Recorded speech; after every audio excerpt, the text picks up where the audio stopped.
가요 꼬에 YouTube 비디오တင်လိုက်တယ်ကွာအဲ့ဒီအချိန်မှာ YouTube ဗီဒီယိုကနေပြီးတော့ comment ရေးလို့မရတာ comment ပိတ်နေတာရှိပါတယ်အဲ့ဟာကိုဘယ်လိုဖြေရှင်းရမလဲဆိုတာကိုပြေးကလိုက်ပြောပြမှာဖြစ်ပါတယ်အရင်ဦးဆုံး YouTube ထဲကိုဝင်လိုက်ပါမယ်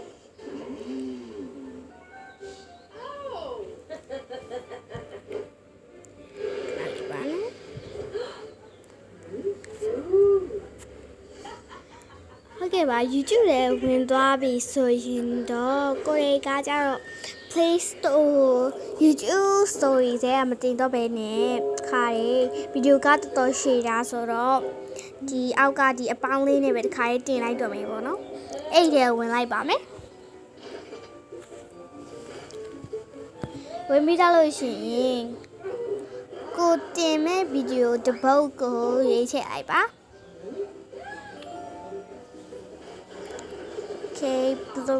ဘာဗီဒီယိုလေးကိုရွေးချယ်လိုက်ရမလဲဆိုဗီဒီယိုရှေ့နေရှေ့ဗီဒီယိုလေးဒါဒီဗီဒီယိုလေးကိုရွေးချယ်လိုက်ပါမယ်ဒီမှာကတော့ပြေကပြီးရဲ့ Okay အဲ့ဆိုရင်ဒါဒီလိုဖြစ်သွားပါပြီဒီလိုဖြစ်သွားပြီဆိုရင်ဒီနားမှာကိုအရင်ပုံမှန်လုပ်နေကြအတိုင်းပဲရေးချင်တာရေးပေါ့နော်ပြေကရေးလိုက်ပါမယ်ကတော့အတန်လုံးနီးတော့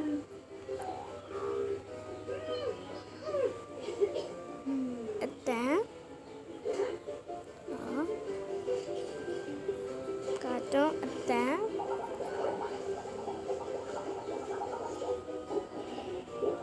ဒီမှာပါဒီလိုလေးရေးလိုက်ပြီဆိုရင်အောက်ကကဲဒါလေးကိုပြေတော့နှိပ်ရမယ်ပေါ့နော်အဲ့လေးကိုနှိပ်လိုက်ပါအဲ့ဆိုလို့ရှိရင်ဒီလိုမျိုး yes no ပေါ်ပါတယ် yes no ပေါ်လို့ရှိရင် yes ကိုလည်းမနှိပ်နဲ့ no ကိုလည်းမနှိပ်နဲ့အောက်ကဟာလေးကိုပဲနှိပ်လိုက်ပါ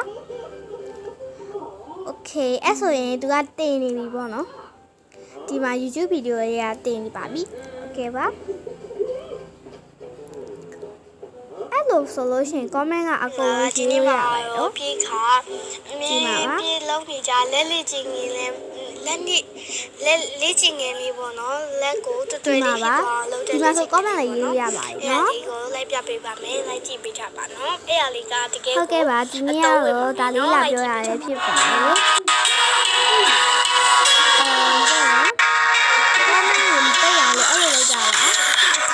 ဟုတ်ကဲ့ပါအဲ့လိုလုံးလို့မရအောင်ဆိုရင်လဲတော့အဲ့ဟာတော့နီးလန်းပေါ့နော်အဲ့ဟာလုံးလို့မရအောင်ဆိုရင်တော့မတီးတော့ပါဘူးဟုတ်ကဲ့ပါတကယ်တော့ဟိုဖြစ်ပါတယ်အဲ့တော့ဒီနေ့ကတော့ဒီလောက်ပါပဲဟုတ်ကဲ့ပါဒီနေ့ကတော့ဒီလောက်ပါပဲနော်ခဏလေးနော်